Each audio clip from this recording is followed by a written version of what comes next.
Good day to all of you. Welcome to the program agenda. I'm Cito Beltran, your host. Today is October 23, 2020. It's a Friday. We are going into the third weekend of the month, and I do hope you're all feeling well, that you're all doing well, and that you are staying safe and secure at home. And if you have to go to work or if you are at work, please observe social distancing, wear a face mask, and of course, face shield, and wash your hands and keep yourself safe from any possible exposure to COVID-19. Okay, today, judging from the front page of the Philippine Star, I suggest that you go out and buy one later if you haven't yet. It seems to be quite a disrupting day as far as the news goes. There you have Catriona Gray and what's her name? Lisa Soberano. Okay, very well-known women in Philippine society, and they're now part of a brouhaha, as people would say, because of a general who's called them out for their engagement with the Gabriela party list, and the same general called the Gabriela an underground, mass underground movement, okay? Underground mass movement. And then, of course, PACC boss Belhica said congressmen involved in DPWH graft, ngayon mo lang napansin, bro.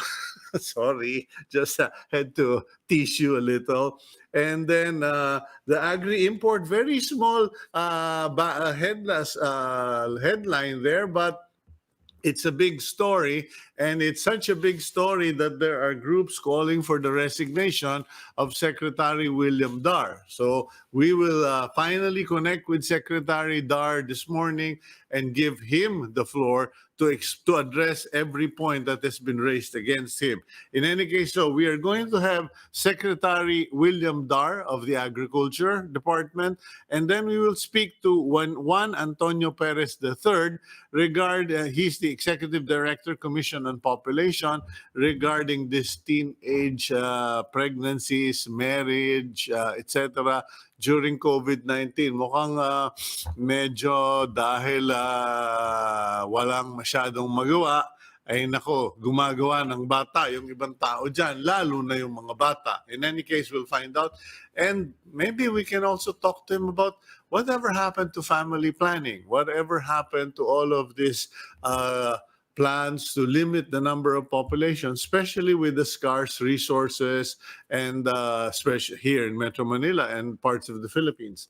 And last but not the least, I've asked the team to invite Chairman Baham Mitra of the Games and Amusement Board, because alam niyo po, may mga opisina, may mga posisyon na hindi natin binibigyan ng masyadong pansin because it's not really part of our lives or our daily lives.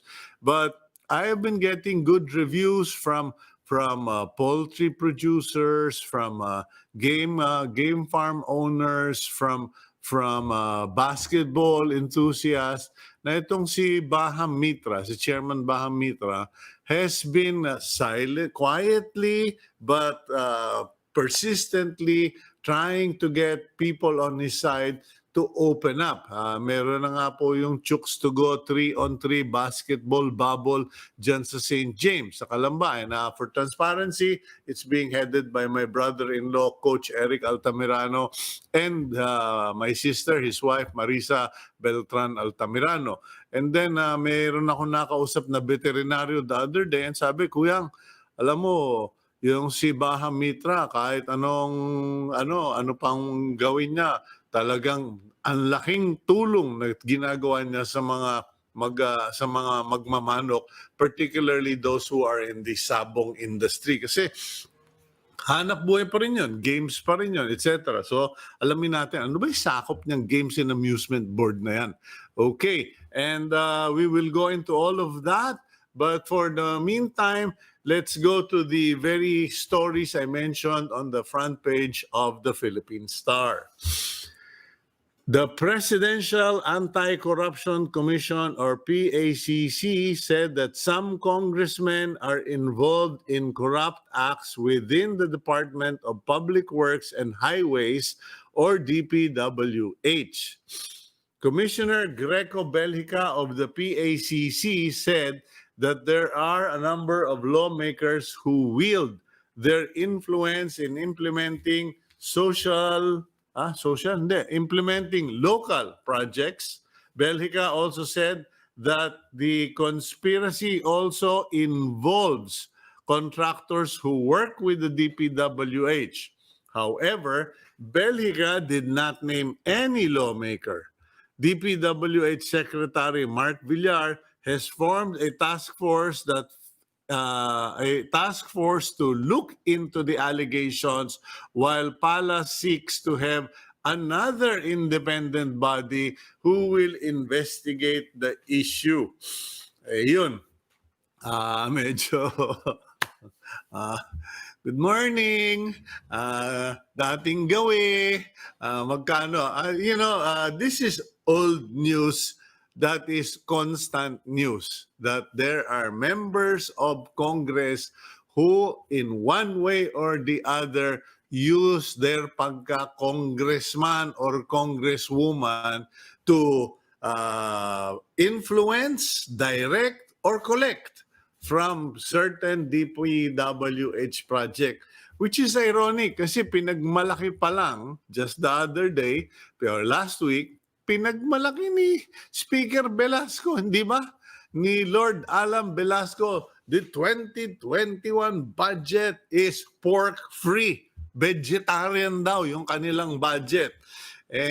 Yung pala, meron ng take-home dun sa 2020 budget. Okay. The Trade Department has relaxed control measures to encourage more people to visit malls, okay? Encourage spending and thus stir up the economy. Under the new DTI memo, malls and other commercial centers can now set air conditioning to cooler temperatures. We'll also be providing free Wi-Fi to customers. So yung dating inalis, pinababalik na. Last week, the malls have also been given the go signal to hold sale and promo events, but with strict observance of health protocols. Ayun, okay. So, lalamig na sa mga malls. Pagkatapos, medyo, alam niyo, napansin ko rin yan nung nagpunta ako the other day para bumili ng mga hardware. Yung gamit ba sa mga renovation. Walang Christmas song. Hindi sila nagpapatugtog ng Christmas song sa mga mall. Okay? So, we will find out kung finally magpapatugtog. Pero alam niyo po, kung kailangan yung pumunta, let's go. Kasi we need to buy stuff. We need to help in lifting up the economy. Kasi sabi nga ng Department of Finance, sa mga analysts, ng mga DTI, the economy will survive purely on our consumption. Wala na tayong export, mga ganyan. Hindi na natin maasahan yan. Anyway, let's move on to the third news. The Philippine Red Cross reveals that trials on saliva tests have passed requisites. Now they are just waiting for the health department's approval before the tests can be institutionalized. The testing started last September and were processed in PRC laboratories in collaboration with the University of Illinois Urbana-Champaign and the University of the Philippines. So that's good news. Who would have imagined Laway lang ang kapital? Mabuti na yun, Laway lang. At sana naman po dahil Laway lang, mura-mura. Kasi dito sa RT-PCR, ayun pa rin. Secretary Francisco Duque, ang pangako ninyo, Yusek Berjere, sabi ninyo, ipupush ninyo sa Malacanang sa IATF yung uniform pricing of RT-PCR testing. 7 months na po, labo-labo pa rin ang presyo. Kung standard 2 to 3 days, 6,000. Tama, 6,000. Kung 24 hours, 7,500. Tapos biglang maglalabas ang IATF ng condition na kung gusto mong bumiyahe, dapat meron kang RT-PCR test done within 24 hours. How suspicious is that? Okay. And speaking of suspicious, our fourth news story, Gabriela Party List Representative Arlene Brosas reiterates that their group is not a front for the new People's Army. This after Lieutenant General Antonio Parlade gave a warning to actress Lisa Soberano and Miss Universe 2018 Catriona Gray over their association with women's rights groups. Brosas accused Parlade of red tagging. Kumbaga, sinasabing communist sympathizer ka o katribo ka ng mga komunista. Okay. And also emphasized the dangers of the act, especially with the anti-terrorism law in place. Ayan na. Okay, for her part, Soberano's legal counsel, Juanito Lim Jr. said that they denounce the red tagging of the actress. Ito lang po dyan, dahil sa hindi ko naman napanood mismo yung pagsasalita nitong si General Antonio Parlade at hindi ko rin napanood yung pagsasalita, mahirap mag-comment tungkol doon sa particular case na yon. Magko-comment na lang po ako regarding public relations and communications. Kung kayo po ay concerned, kunyari ako si Parlade, concerned ako sa ginagawa ni Catriona at saka ni Lisa Soberano, abay mas maigi yatang kausapin ninyo. Ipakita ninyo kung ano yung mga ginagawa ninyong align sa gusto nilang mangyari. Kasi ito nga sinasabing, baka magaya ka doon sa isang bata na nakita na lang patay sa encounter between the military and the NPA, delikado po yun, number one. Number two, it's biblical. First talk to the person you have issues with quietly, privately. Bring witnesses. And if in the end, they insist on doing what they want to do, di sige, maghiwalay tayo ng dikolor at puti.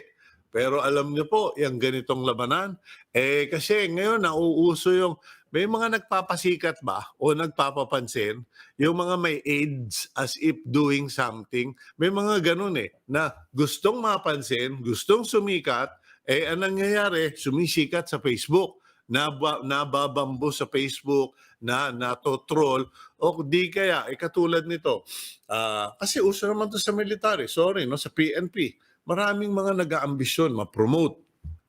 So, nagpapakitang gilas. Hindi nagpapasikat, nagpapakitang gilas. Kaya lang, pag nag-backfire po yung inyong pagpapakitang gilas, baka madistino kayo dun sa Marag Valley o kaya dun sa Basilan o kung saan-saan. Kasi alam niyo po, kuminsan, katulad nung nangyari, ano bang probinsya yun? Nag-drug raid daw yung PDEA. Yung pala, drug drama. Parang, ewan ko, medyo kahapon ko lang nabasa Parang set up daw, parang may script na sinusunod.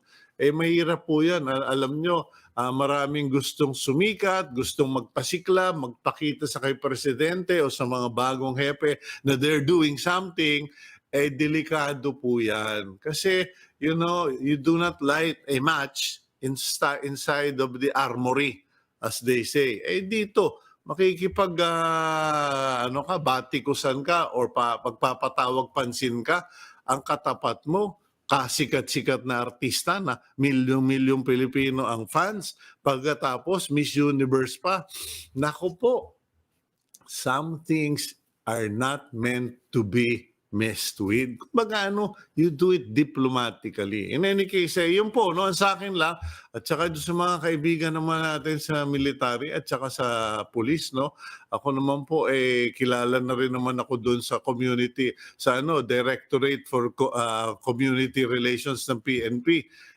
Ilang klase na rin ang hinost ko doon para maturuan yung mga kabaro na paano mag-handle ng communications, public relations. May mga times na sasabihin ko, hoy, tigas-tigasan mo yung dating mo.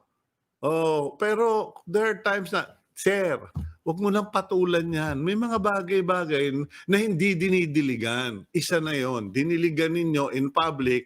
Ayan, malamang at malamang, ma-jinglean tayo dyan. Okay, let's move on and we will hope to try to get si Congresswoman Arlene Brosas kasi madalas naman yun dito sa agenda. Palagi ko nag-ngingit-ngit yung ali. Anyway, let's move on first. I don't know if we have our first interview ready na kasi alam niyo po medyo kahapon dapat may interview natin siya. Kanya lang he had to go to Mindanao dahil ini-inspect niya all over the country yung tama ng bagyo ba. At saka of course other problems. So let's bring in Secretary William Dar of the Department of Agriculture. Good morning, Cito at sa lahat po. Magandang umaga po. Good morning, Secretary. Kung mamarapati ninyo, diretso na ako doon sa mga sinasabing issue, mga sinasabi tungkol sa inyo para makasagot kayo ng mabilisan, dahil may silang oras. Okay. Sinasabi raw po ng mga agricultural groups na dapat magbitaw na lang kayo sa inyong posisyon o trabaho dahil sa mga maraming problemang hindi na re-resolba. Una, African swine fever continues to affect pork prices and supply in the country. Ano po ang sagot ninyo, Secretary? Well, itong African swine fever, kasi ito, alam naman ninyo, kayo ay pig raiser. This is one of the most dreaded transboundary animal disease. At walang bakuna pa na pwedeng pangpatay before the hogs are affected. At madali sana i-contain, i-manage yan sa isang lugar kung lahat po na apektado ay sinasangguni sa mga kinaukulan, Bureau of Animal Industry, local government units, DA. So yun po, it took Spain 30 years to control. And even a good number of the EU countries are now being visited back again. So every now and then, pabalik-balik yan. So ganun po ang sitwasyon. It is such a formidable disease that we need to fight together as a country. Okay, so as far as you are concerned, patuloy naman ang ginagawa ng DA to control this situation. Paano po yung pork prices, Secretary? Kasi kahit hindi mo naman kasalanan, ibibintang din sa iyo yan. Yun nga, lahat po ng problema binibintang sa akin. Ito po ang ginagawa po natin. Simula nung Mayo hanggang ngayon ay mayroon na kaming parating from Mindanao. Of course, working with the traders and the hog raisers of Mindanao and Visayas, nakarating na dito sa Metro Manila po kasi ito ay 95,000 heads of hogs. Second, ang inventaryo po natin dito sa Metro Manila sa mga cold storages, ikumpara na itong inventaryo last year. Sa pork ay mayroon tayong 55% more inventory compared to last year. Mm-hmm. So, ang nakapagtaka, bakit lalabas ito? Para maibsan yung pagtaas ng presyo.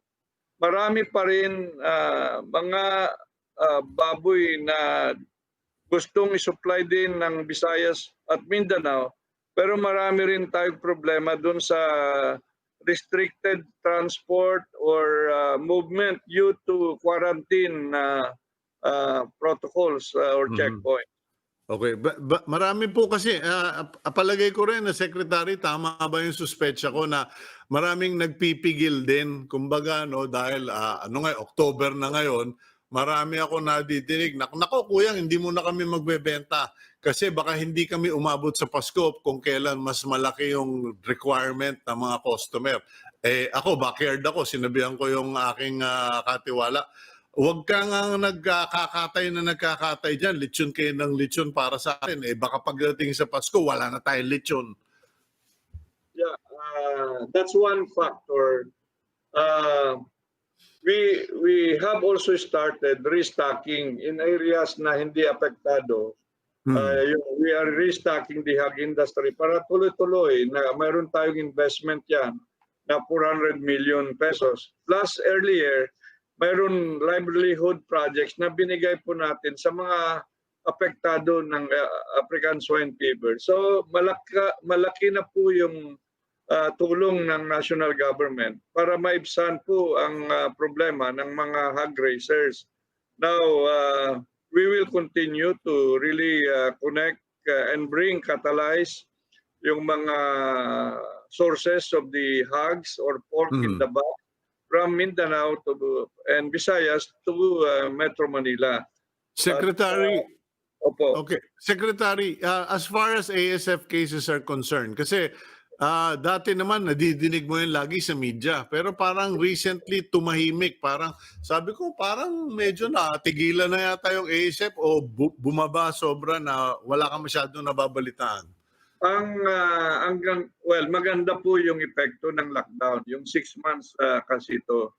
At doon hindi kumalat. Pero nung alam ninyo, from ECQ to GCQ to MGCQ, ay doon mulit nag-umpisa itong mga walang puso na mga hog traders na nagbebenta sa iba't ibang lugar. Okay. Yan yung, hindi yung hog racer, yan po yung sinasabi natin mga biyahero na alam nilang may tama na yung mga baboy, bibilin pa nila, kukunin nila at ibiyabiyahe pa rin nila. Tama po kayo. Walang puso ng mga hog traders. Okay.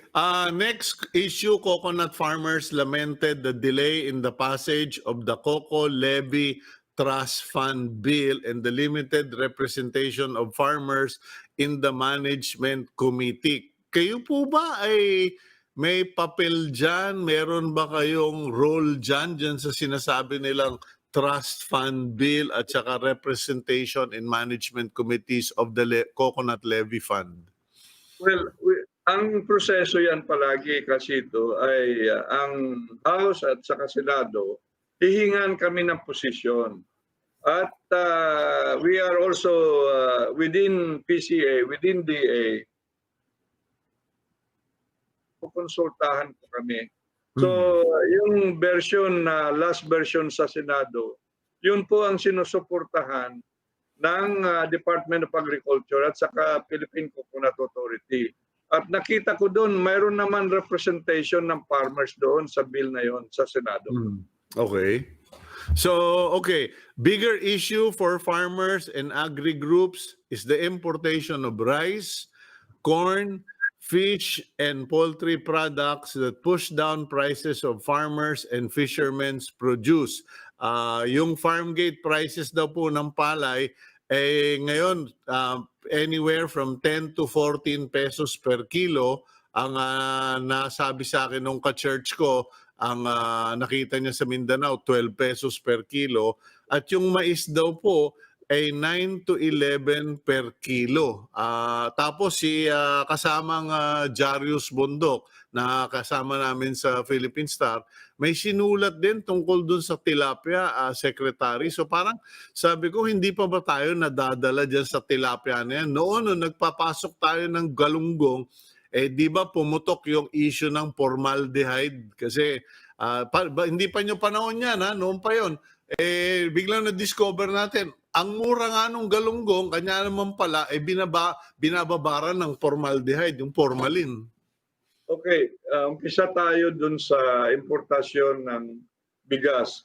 Alam natin, in general, dapat malaman ng publiko na presently we are a food importing country. May datos tayo yan.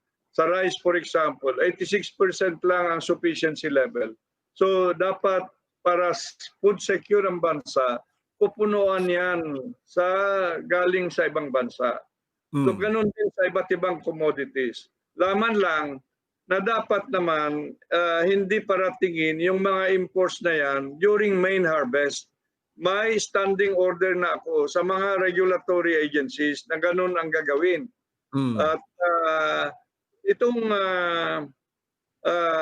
ngayon sa rice imports, mayroon na tayong 2.1 million na nakarating at ito yung halos kailangan dun sa gap na hindi natin ma-produce. Ang pinaka-problema natin kasi ito ay yung smuggled na rice. Sobrang-sobra, hindi dumaan sa proseso, walang import clearances. Yun ang nagpapabagsak ng presyo ng palay sa kanayunan. Pero Secretary Dar, pag paumanin mo, no, kasi nasa front page itong storya na ito, binakbakan kahapon ni Senator Cynthia Villar, yung director mo dyan sa Bureau of Plant Industry, si Colaste ba yun? George Colaste. At sinabi na, wala ka bang puso? Hindi mo ba nakikita na yung bigay kayo ng bigay ng import permits, ay yan yung nagiging dahilan kung bakit itong mga cooperatives ay nagiging front ng smuggling or illegal na pag-import ng mga bigas. Ano po ang balak niyong gawin? Kasi nakikita ko yung puso mo, kilala kita personally, and alam ko na ikaw ay tapat, you have integrity, you are committed to your work. But you could be a king isolated in a tower being ignored by your directors. Kasi parang, ikaw kasi, pasensya ka na, sekretary, mabait ka kasi. Kung ako nandiyan dyan, papasok ako dyan, may baseball bat ako dyan. Pero, but anyway, but in all seriousness, parang yun ang nagiging issue eh. Your heart is in the right place, your policies are correct, but what are you going to do about officials who don't seem to share your view? Well, pag mayroon kaso, kakasuhan natin sila. I started, for example, dito po sa, going back to BPI. Yeah. Last year pa yun na arrangement namin at i-timing yung pagdating ng imports para hindi maka-apekto sa main harvest. Now, ang data na binigay ng BPI sa akin, yung August 0 ang parating, walang dumating. Itong September may dumating, pero ang sabi ng BP, na-explain ko sa BPI director, sabi niya, ito yung resulta na mga approvals nila mga 3 months ago, ngayon lang nagpaparating.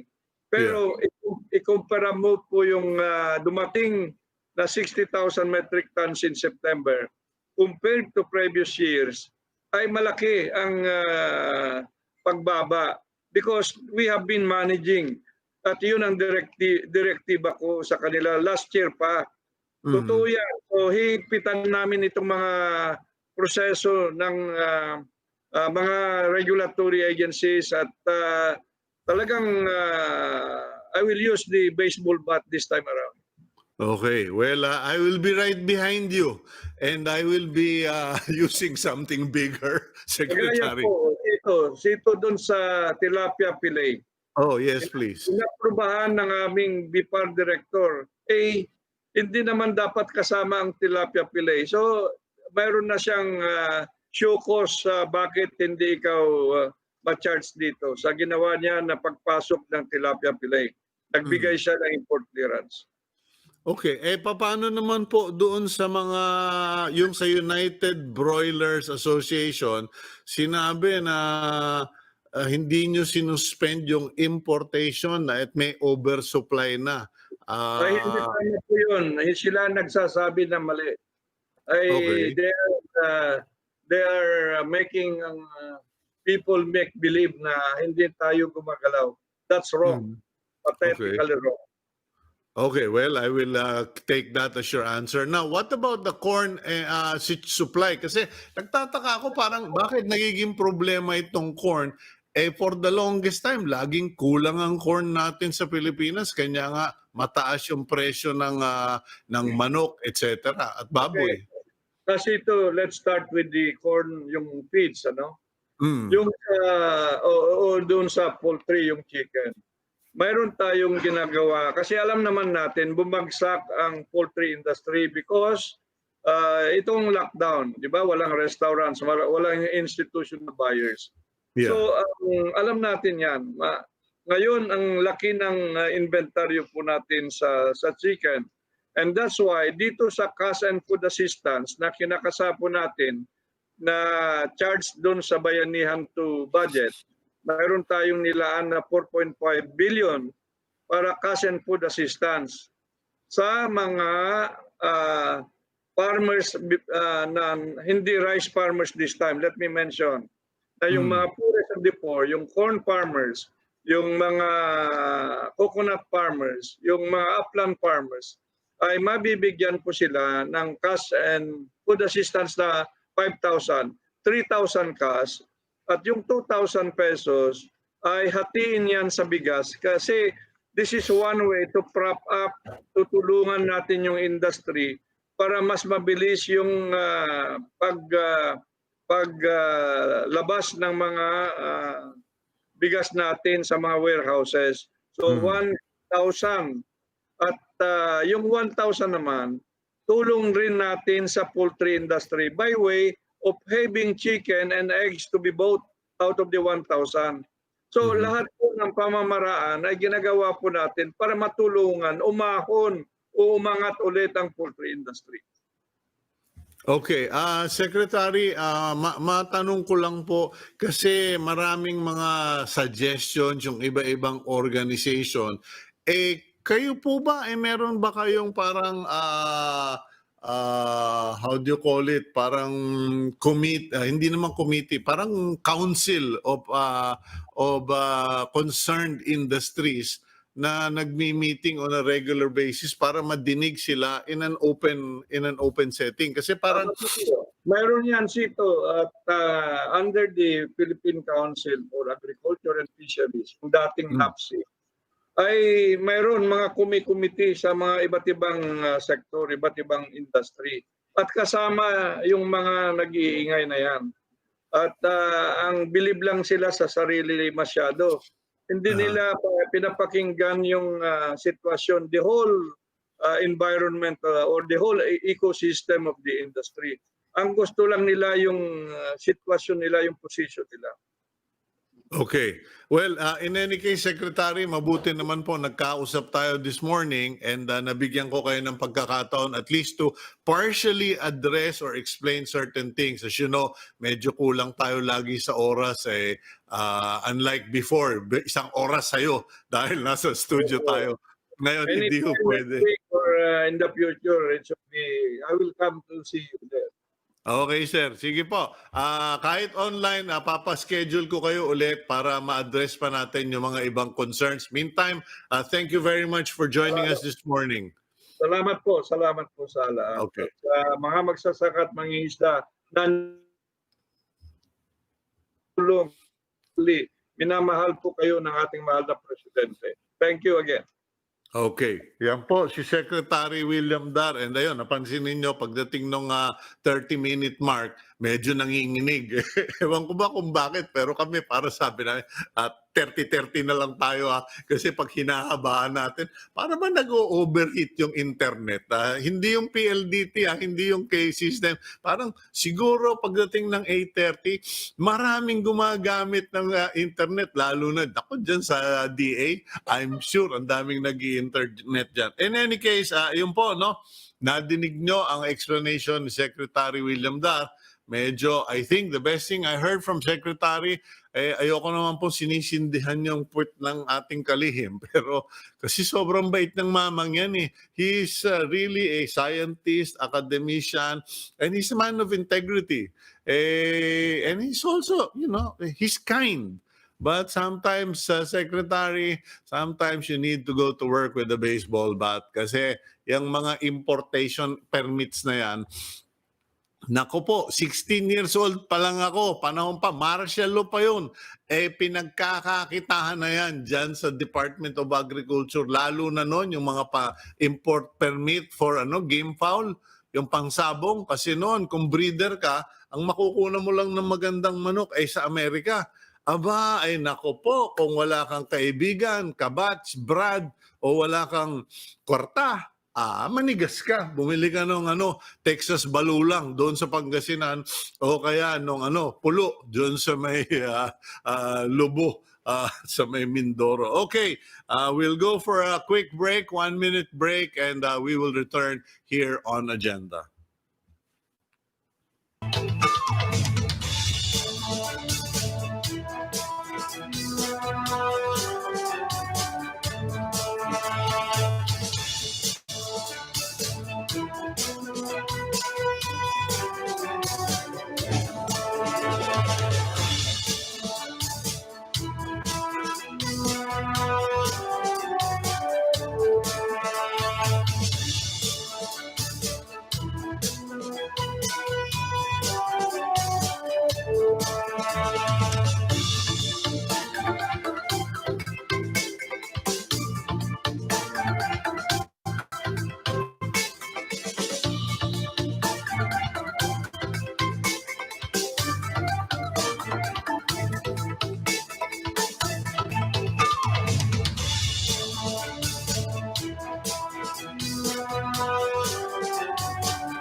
Okay, you're back here on Agenda. I'm Cito Beltran, and you are watching us via Signal TV channels 8 and 250, as well as on Facebook, facebook.com/OneNewsPH, and on YouTube, OneNewsPH. Okay, and let's go on with our next interview.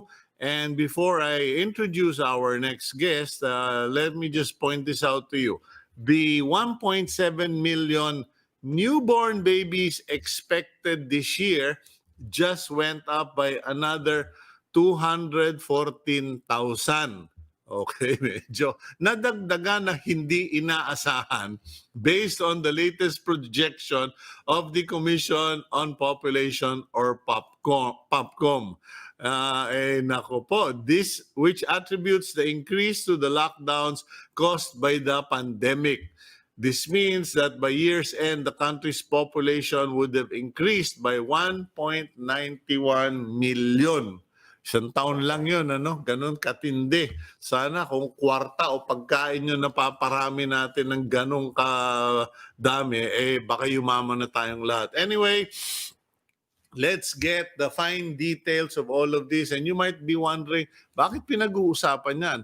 Medyo alam ninyo po, in the long of time, sa haba ng panahon, in the long of time, pag pinag-aralan ninyo yan, malalaman ninyo, nako, ilang bang bahay ang kailangan, ilang mga classroom ang kailangan, ilang teacher, hospital, etc. At saka, may kabuhayan ba? I think the biggest question on the minds of a lot of people, particularly parents, is what kind of future will our children have? Especially in the Philippines, where we have such a big population, very few resources, and even fewer jobs. Let's go to the Executive Director of the Commission on Population, Juan Antonio Perez III. Senyor, sir, good morning po sa inyo. Oops, medyo ano ba nangyari? Wala kayong audio, sir. Baka yun. Okay. Yes, magandang umaga, kaibigang Cito. It's been a long time that I haven't seen you face to face. Okay, well, as long as you see me, that's fine. As long as we see each other, it's good to know we're alive. In any case, yes. A lot of people may be wondering, what is the significance of this interview? Why are we discussing population? I've made a short introduction, but perhaps you could give people an idea of what's happening to our population during the time of the pandemic and the quarantine. Kasi, di ba, nangyayari naman talaga yan globally and historically. Pag merong gera, merong pandemic, anything that kills people and hurts countries, the population seems to fight back by growing. Tama kaibigan Sito. Actually, mag-step back lang ako ng konti. Okay. To the period immediately before the COVID crisis, which was around March.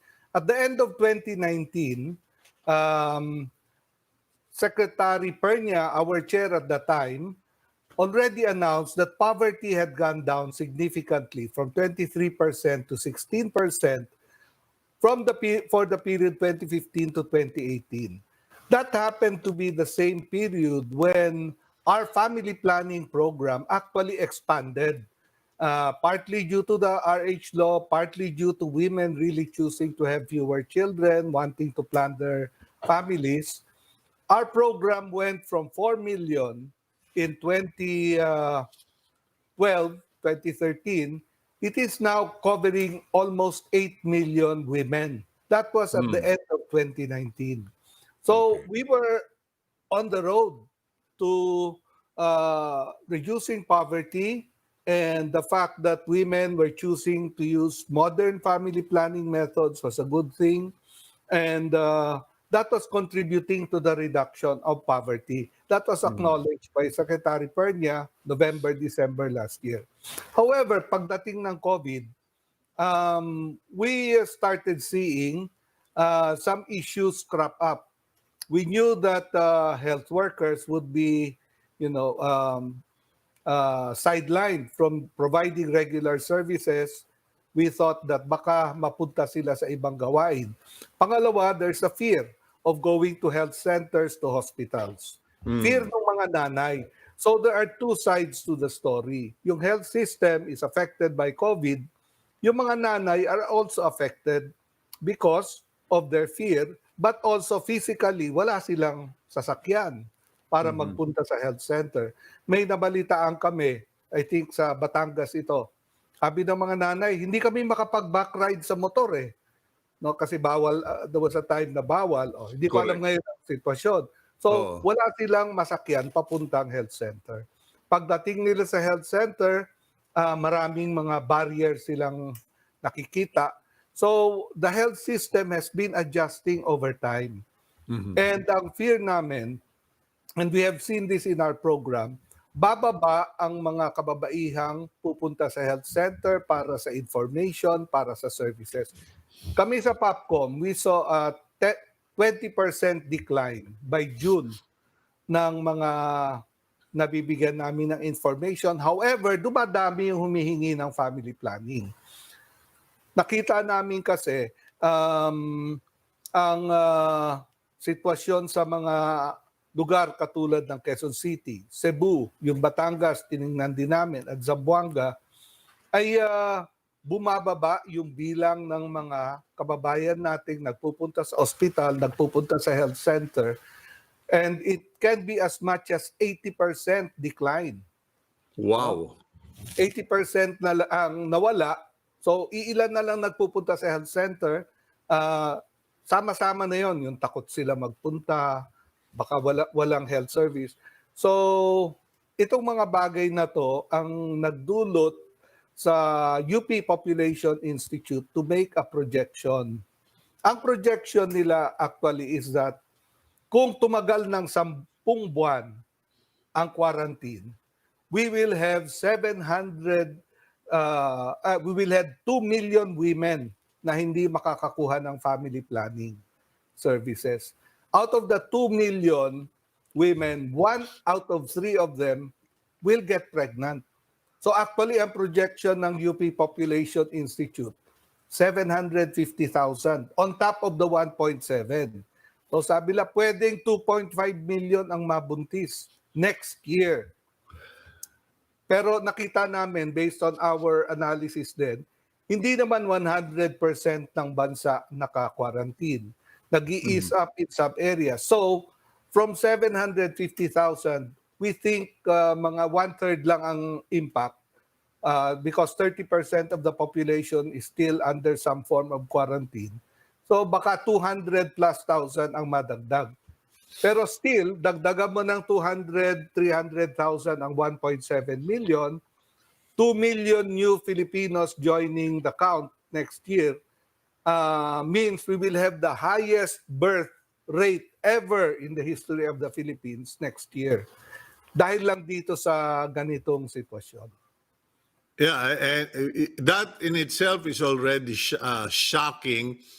Either in a good or a bad way, that's already shocking.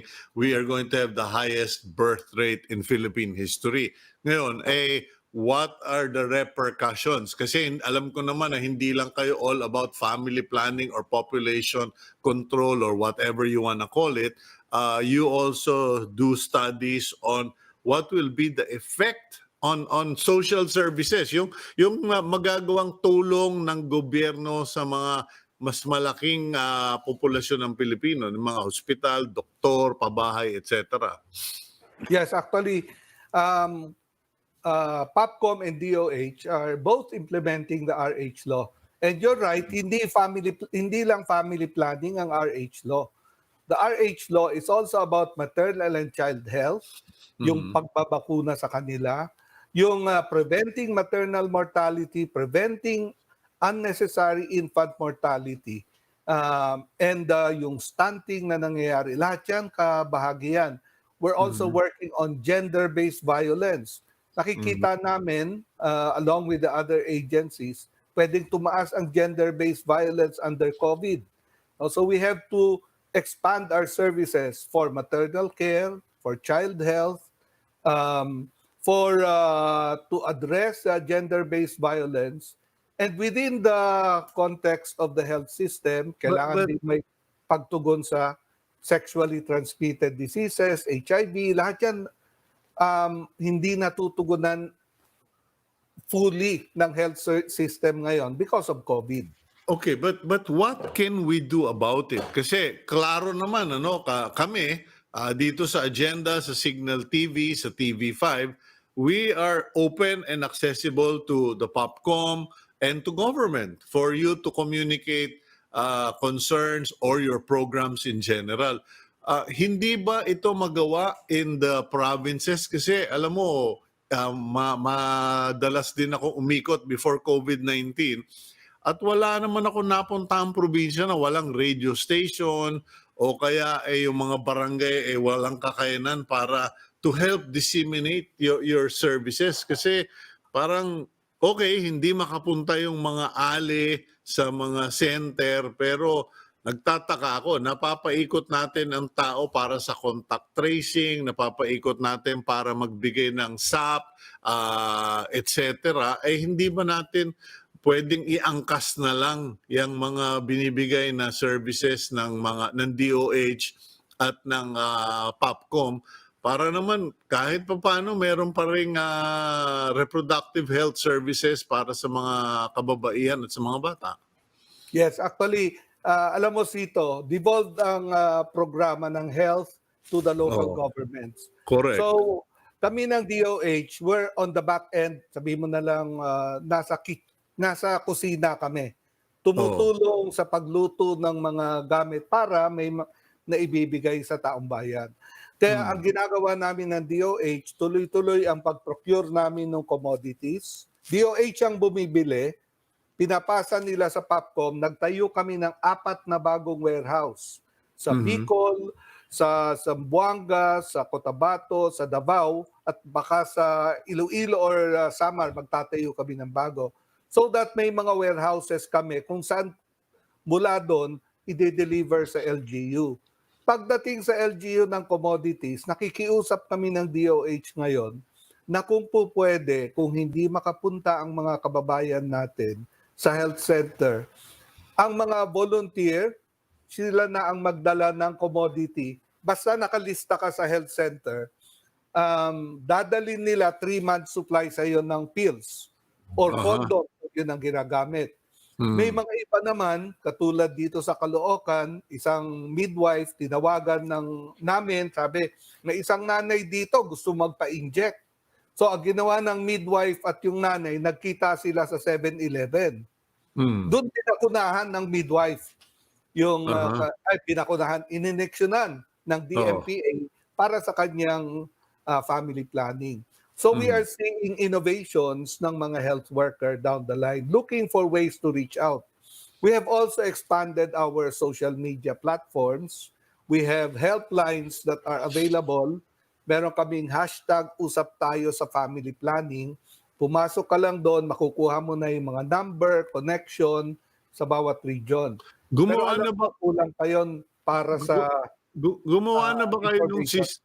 sorry no. Gumawa Yes, na ba kayo ng system yung katulad dun ba sa ano yun, National Disaster Management something. Pagod na utak ko eh. NDRRMC. Oh, NDRRMC. NDRRMC. Kasi sila, meron silang parang automatic alert. Kahit na ako, I never subscribed, I never enlisted, pero lumalabas sa telepono ko yung notice. Okay, rain advisory, orange, yellow, mga alerts na ganon na hindi namin sinubscribe pero lumalabas sa phone. Wala bang system ang Popcom or DILG where all of your clients, let's call them clients or beneficiaries, naka-enlist ang mga cellphone nila? Kasi I'm sure lahat yan may cellphone at lahat yan, halos lahat, at least 90%, nakakakuha ng information via cellphone na para makuha na nila yung, Mrs. So-and-so, yung pong 3-month supply ninyo, kailangan makuha nyo na kasi baka maubusan kayo or something, ganon. Yeah, actually, alam mo, Cito, nag-evolve yan sa on the ground. Nabalitaan namin doon sa Batangas. Madalas na ngayon, teleconsulting ang ginagawa, pati yung mga ospital. So magandang idea yan. What we will do, hopefully not violating the data privacy law, is we will put up a communication system para mag-blast sa mga numbers na yan. That's a good idea. But siguro we'll start locally. No, hindi naman, baka naman naiistorbo yung mga may hawak ng cellphone. Kung mayat na yan, may papasok about family planning, it might be local, at least sa provincial level. But we'll try that out. That's a good idea. Pakonti-konti lang, wag naman nating pabahain ng information. Pero at saka alam mo isa lang naman ang magagalit yan, pero matutuwa rin naman yung mga damuhong mister, yung mga kalabit ng kalabit sa mga misis. Yan yung mga pero matutuwa sila kasi kung hindi buntis si misis, di everybody happy, hindi ba? In any case, okay, so we now have a better understanding of why we are going to have a record birth rate boom by the end of the year. But what is the state of affairs? Ano ang gagawin ngayon ng Popcom, ng DOH, ng Malacanang? Kasi siyempre, babies lang yan at the end of the year, pero we need to support all of those, etc. Meron bang kumbaga flash alert na teka, we need to prioritize this? Well, actually, usually strategic ang approach ng gobyerno, no? So, DOH is improving health facilities everywhere. But the thrust now might be more COVID. Actually, ang gusto ng DOH, 2 track. Isang track para sa COVID, isang track para sa non-COVID. And yun yung, I'm not sure how the investment will go next year, pero looking at in the long run, dapat siguro may ganun talagang track for the next 1 or 2 years. Having said that, those facilities, once bumaba yung COVID, that should be available for the general population. So parang mag-over-invest ang government next year in health services, and hopefully pag humupa yung COVID, those will be the ones that we can use for this phenomenon. But it will be, I hope, a 1-year phenomenon.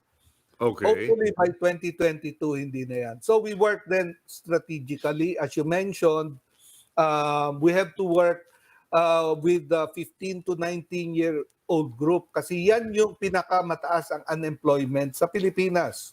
It's the young people fresh out of high school, fresh out of K to 12. Sila yung walang trabaho. We also have to look at the employment of women.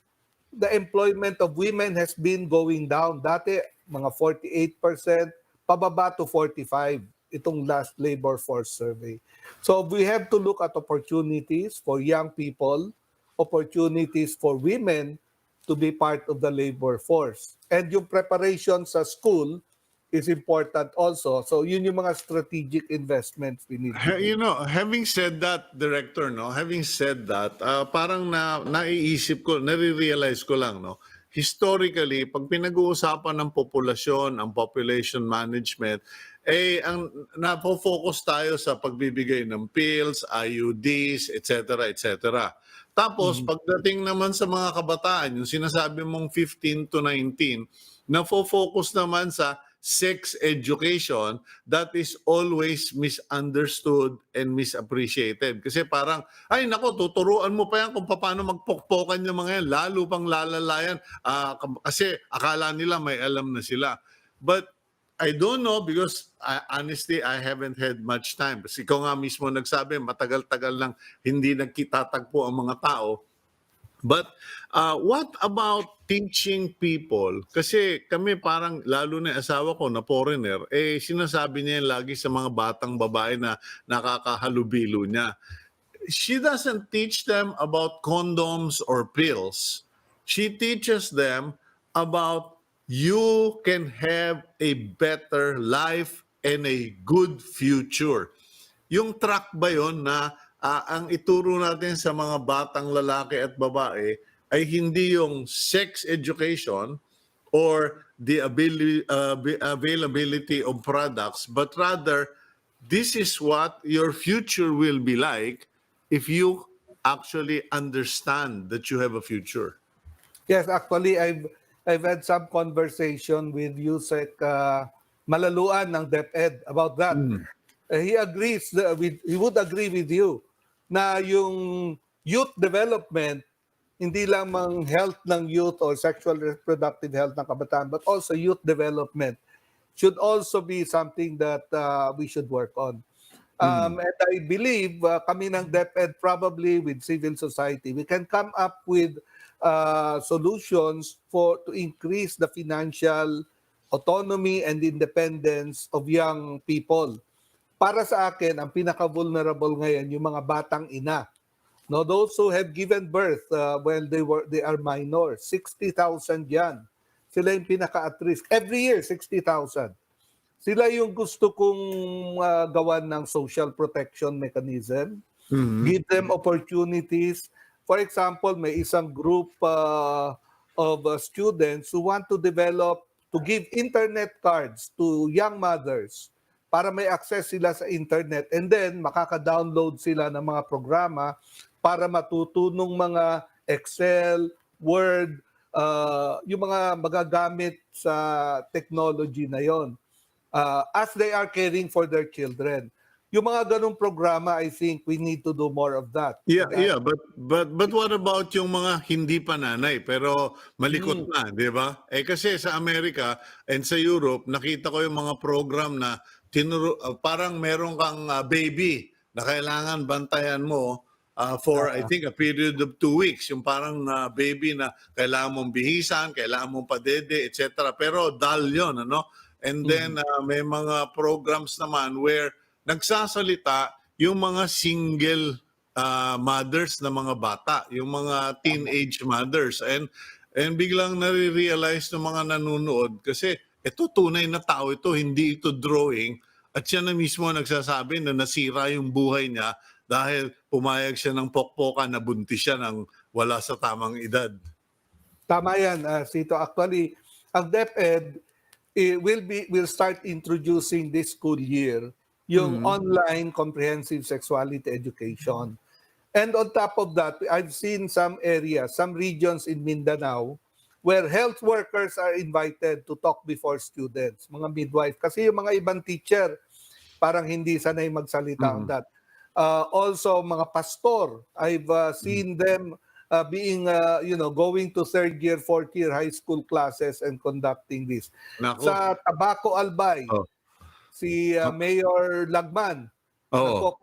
ini-invite niya yung mga 14, 15-year-old na nanay para magsalita sa harap ng mga Yun. kabataan. Ginagawa yun ng mga ibang LGU.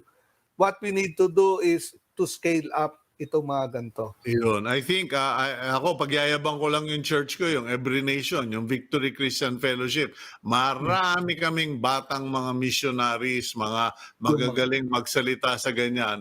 I just hook up with them and I'm sure they would be glad to help you.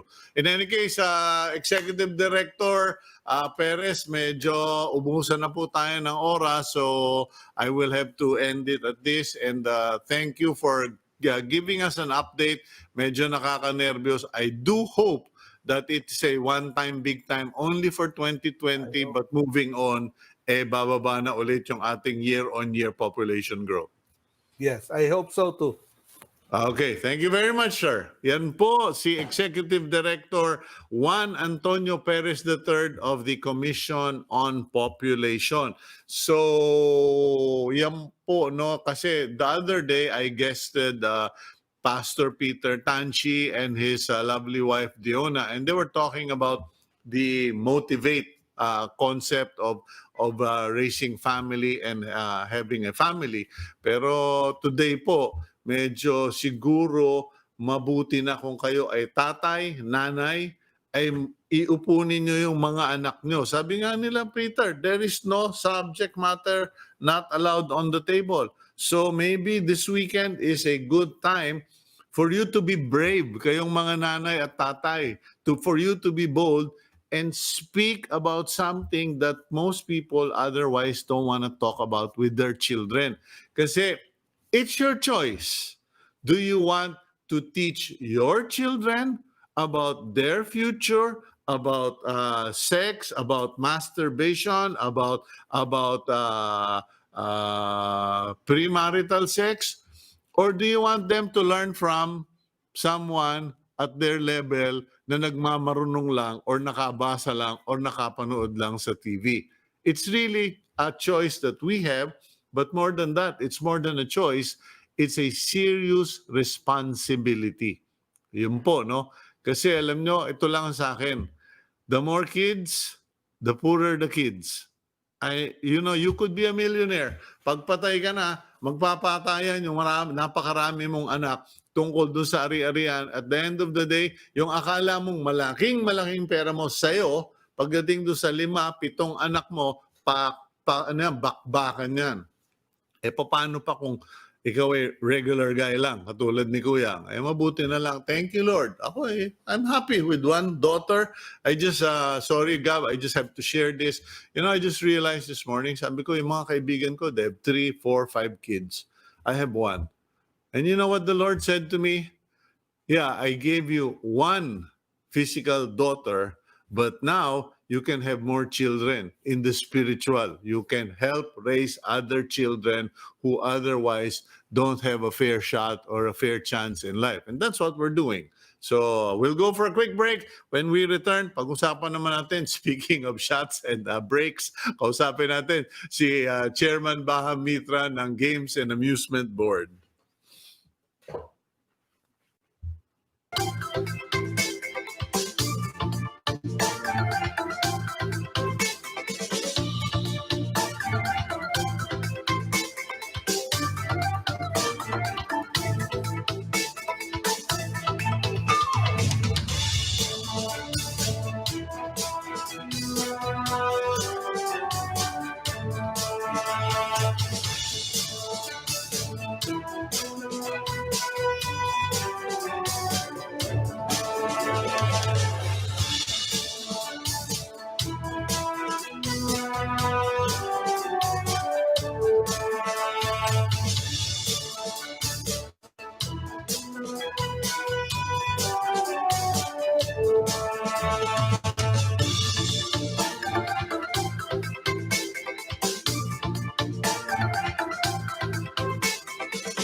Welcome back to the program agenda. I'm Cito Beltran and you are watching us via Signal TV channels 8 and 250. Mag-subscribe na po tayo para masarap ang panunood. Pwede nyo kaming mapanood 3 times a day on Signal TV. Okay, at this point of the show, let me bring in a longtime friend and yung tatay niya at tatay ko ay talagang magkumpare, if I'm not mistaken, and medyo mahaba rin ang pinagsamahan. And kami naman itong ating susunod na bisita ay may pinagsamahan on and off kasi mahilig din siya doon sa Palawan. Hindi ko napapahabain. He is the chairman of the Games and Amusement Board. He is also former provincial governor of Palawan. At siya po yung pinupuri ngayon ng mga sabungero at ilang basketballista, etc. Dahil kahit na walang press release, tumatrabaho siya. Let's bring in Chairman Baham Mitra. Aba, kamukhang mo nanay mo, may prenda. Wala lang pong balbas no? Baka naninibago yung mga bago lang nakakita sa atin. Pag sinabing Mitra, sanay kagad sila yung may balbas, di ba? Yes, sir. Ito na nga po Okay, but you look good. Good morning, Kuya. Good morning, Kuya. Morning Nice din to sa lahat ng nakikinig sa atin. Okay, nice to know that you are looking good, looking well. Now, Chairman Mitra, formalin ko, no? Marami kasing nagsasabi sa akin. Yung iba, yung ibang nasa gobyerno, sinusumbong sa akin. Ikaw, pine-praise release ka sa akin, pinupuri ka, sinasabi sa akin, Kuyang, yung Baham Mitra, interviewin mo naman, ang laking tulong niya para igapang yung pagbabalik nitong sabong. Tapos yung akin namang kapatid nagsabi, alam mo Kuyang, si Baham wala masyadong ingay pero he has been supporting us with this 3-on-3 basketball bubble, etc. I want that out there because if people are doing a good job, especially in government, the public should know. So, hindi, alam mo, honestly, Baham, hindi ko maintindihan. Ano ba yung Games and Amusement Board na yan? Okay. Kuya, alam niyo, maganda to. Nabigyan tayo ng chance, no? When I got appointed, kasi sabi nila, uy, nasa GAV ka na pala. Baka pwede na tayo maglagay ng casino. Sabi ko, excuse me po, ang casino po ay sa PAGCOR. Tapos meron namang iba, uy boss, baka pwede ka naman magpadala ng mga bola, uniform, at saka magpaliga tayo dito. Pasensya na po, ang sports development ay nasa Philippines Sports Commission. At sabi niya, sige, ganito na lang. Baka pwede ako maglagay ng lotto outlet. Uy, sabi ko, PCSO yan. Kaya natawa talaga ako And I think your question is right, no? What is the Games and Amusements Board? Anyway, meron pa pong isang tanong, no? Ang sabi nila, ano ba yung Games and Amusements Board? Sabi ko, yan ang regulatory agency ng professional sports. Sige, okay. Pahingi na lang ako ng ticket ng Lasal Ateneo. Sabi ko, boss, ang labo nyo naman. Di ba? Professional nga ano ba yung professional? So, yun na nga po, no? As mentioned earlier, meron na pong, despite the pandemic, the Games and Amusements Board, even if it's 120 million budget office, mas malaki pa yung budget ng isang maliit na munisipyo sa Palawan, katulad ng Agutaya o Balabac. Despite that, I think that we're responsive and we're moving. Thank you for your good words, especially coming from you, Kuya. Ang feeling po namin kailangan maging responsive lahat ng government officials and kaya nga po ang GAB together, ako po together with Commissioner Trinidad and Marma Sanggid, we're really working hard, no? And sa ngayon po, despite the pandemic, believe it or not, it's growing, no? We all know that when we talk about professional basketball, it used to be just the Philippine Basketball Association, the PBA. It still is, probably, di ba? And meron pong bagong pumasok. Yung larong kanto, yung laro-laro ba natin dyan sa may kanto-kanto na nagtatatlo-tatluhan tayo? Yeah. Ngayon po ay professional na, as you know, di ba? Si Ate Marita is there and si Coach Eric is there. And believe kami, ang ganda ng organization. Pag nag-usap kami, ang feeling namin, yung protocol na binibigay namin sa kanila, alam na nila, at saka they go above pa than what is prescribed. For example, hindi naman kailangan ng testing once a week or as often as they do it, but they do it because they look after the welfare of their players, no? And just to continue, no, after Chooks to Go, meron pa pong isang bagong liga, yung National Basketball League, yung sinasabing tunay na homegrown.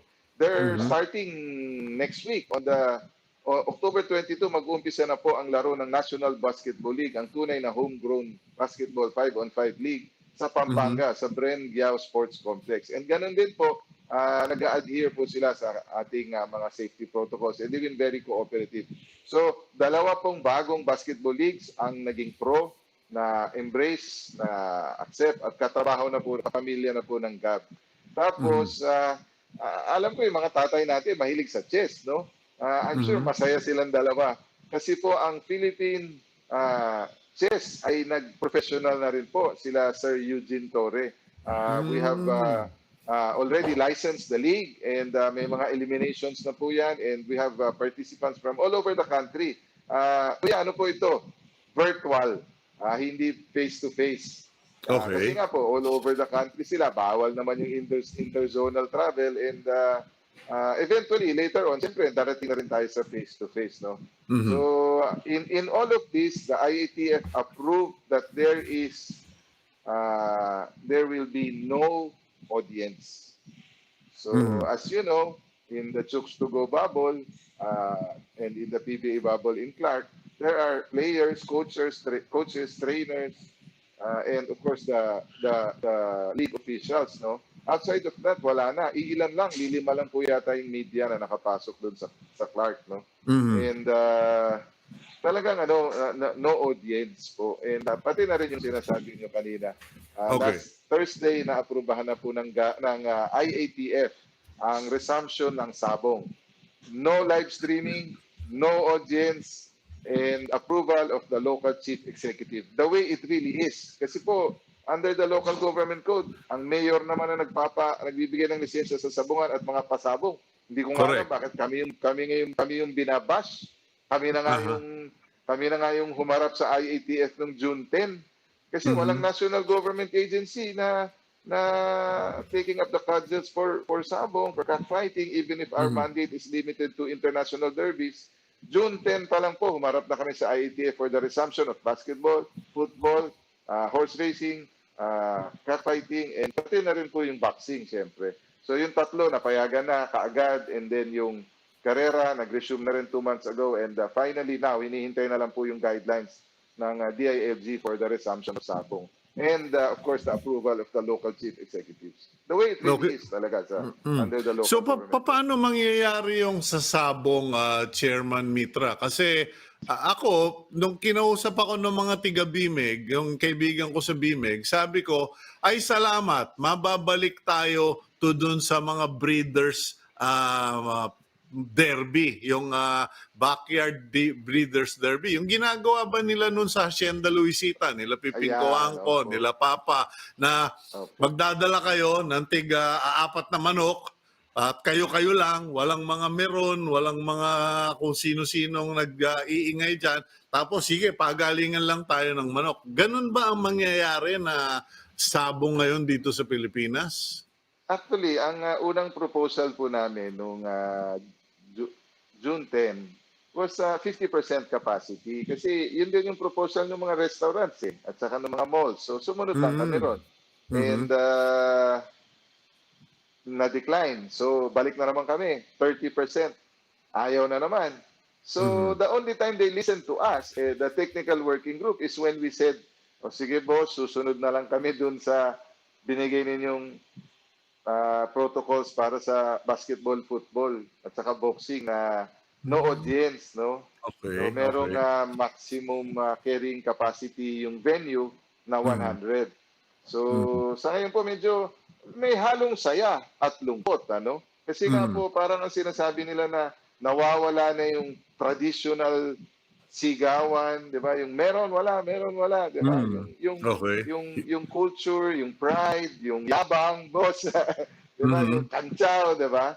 But I think that everybody should understand that everything comes in phases, no? Yung katulad ng sinasabi ninyo, pabayaan nyo na lang muna mag-resume, no? Yung instead na nagtutupado sila kung saan-saan, pabayaan na lang muna mag-resume yung mga Breeders' Derby. Kasi ito ngayon, ano po wala, doon sa Palawan, for example, no? Yung grupo doon, sila June Ortega, wala na pong guaranteed but kung ilan lang ang sumali, ipupull na lang yung premyo ninyo at yun ang ibibigay. So parang exactly what you said, it's going to be a Breeders' Derby, pagalingan na lang ng lahi and katuwaan na lang, parang ganon. And then eventually, maybe sa phase 2, baka magkaroon ng 20%, 30%, 50%, just like the restaurants, hindi po ba? Nung una pinayagan, 20% capacity, naging 30, naging 50, ngayon 100. The hotels, dati bawal. Ngayon, pwede nang operate ang hotel. So, ganun lang talaga. Dahan-dahan lang po. Hinay-hinay. Tsaka kasi doon, di ba sa traditional na sabungan o sabong, nakaupo kayo lahat, hile-hilera, may hawak-hawak kayong mga manok, nagpaparisan kayo o nag-uulutan. Ngayon siguro, ang mangyayari, timbangan na lang, blind matching, pagkatapos tatawagin na lang, number 10, laban kay number 22.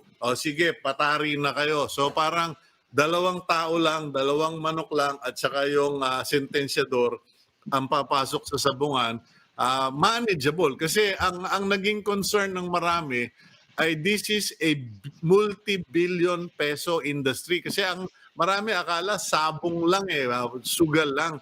Hindi nila naintindihan maraming farm, kumukonsumo ng kuryente, tubig, pagkain sa manok, gamot, at saka mga nagpapasweldo ng maraming Pilipino.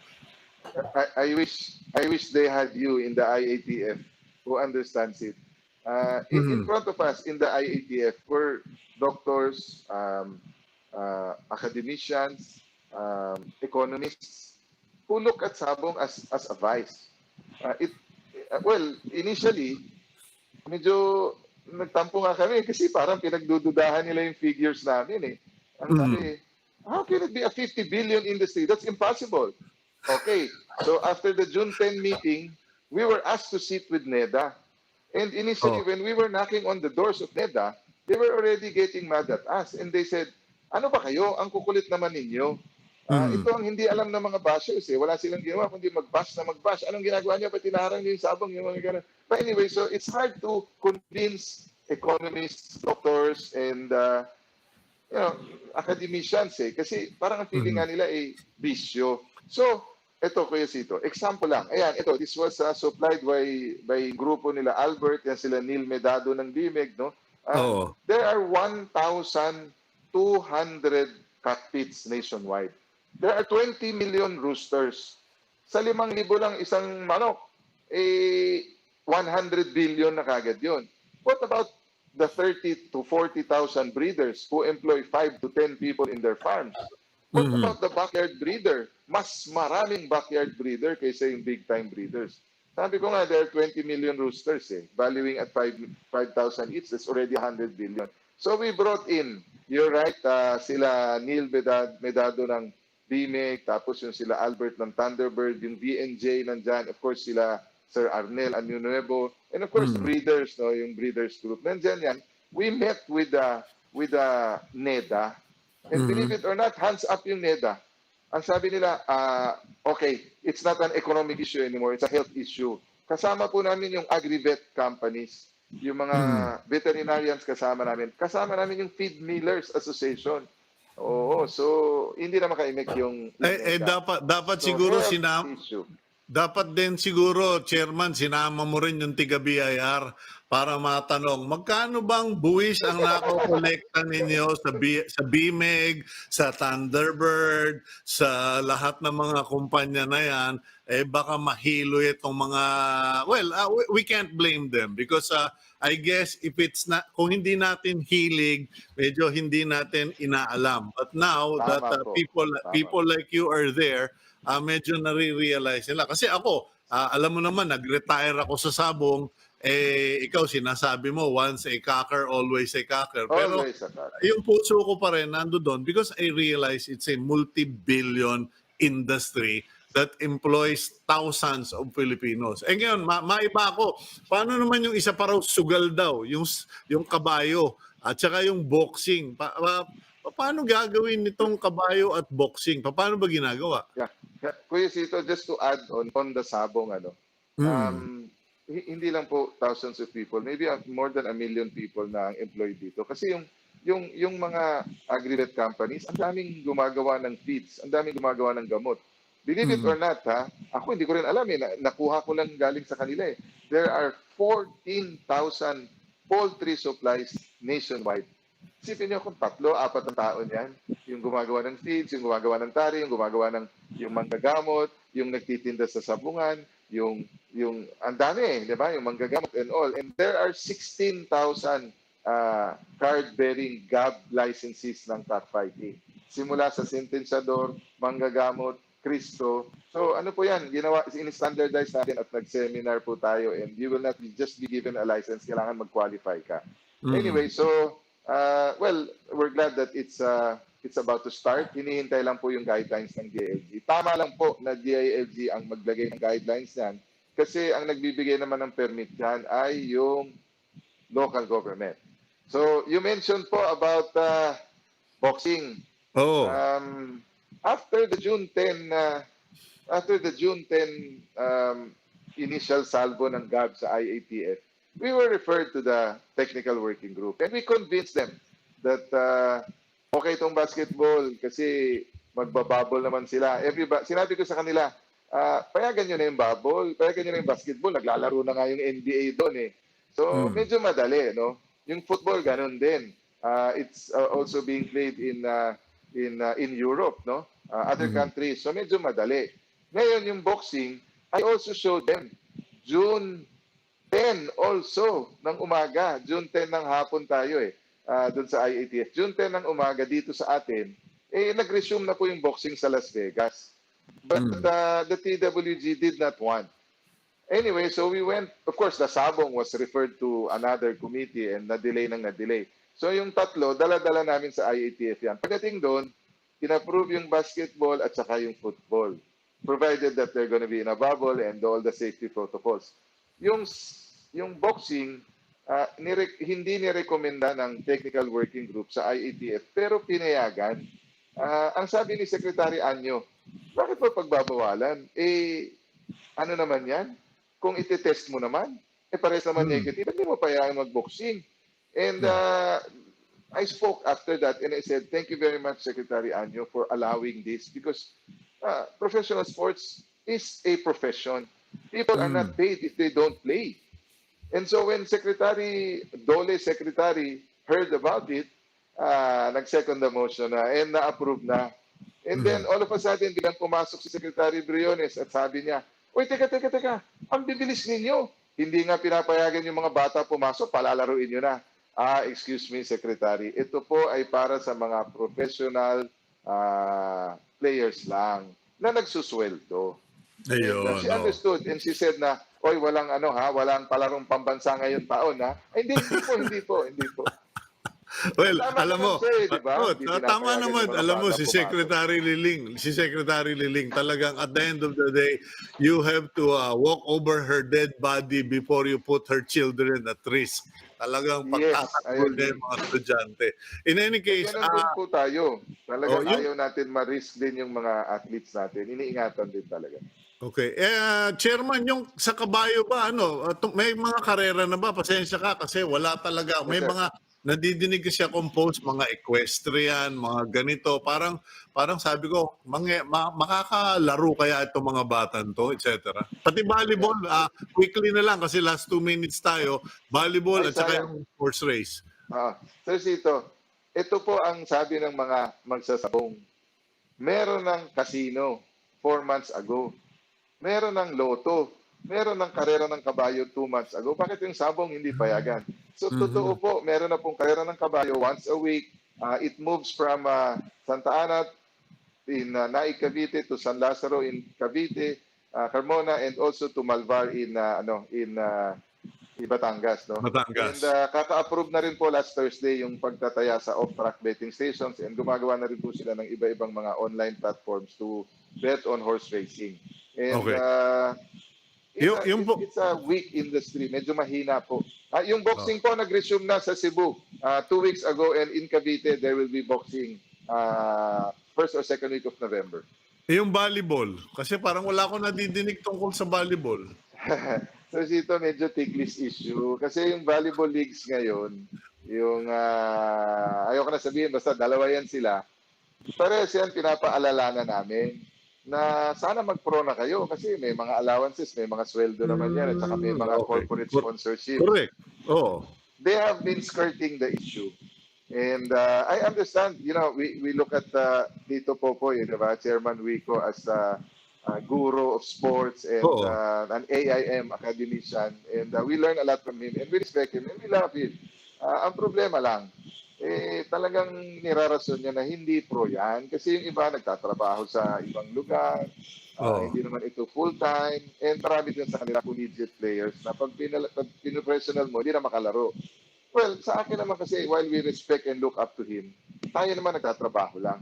Ang sinabi po, just recently, I can send it to you, Kuya, PSC and GAB, we have signed a joint resolution. First time yan, na dinidefine namin ang professional sports. As long as you get paid and do not play for the flag, then you should be a professional and you should get your license and you should pay your taxes.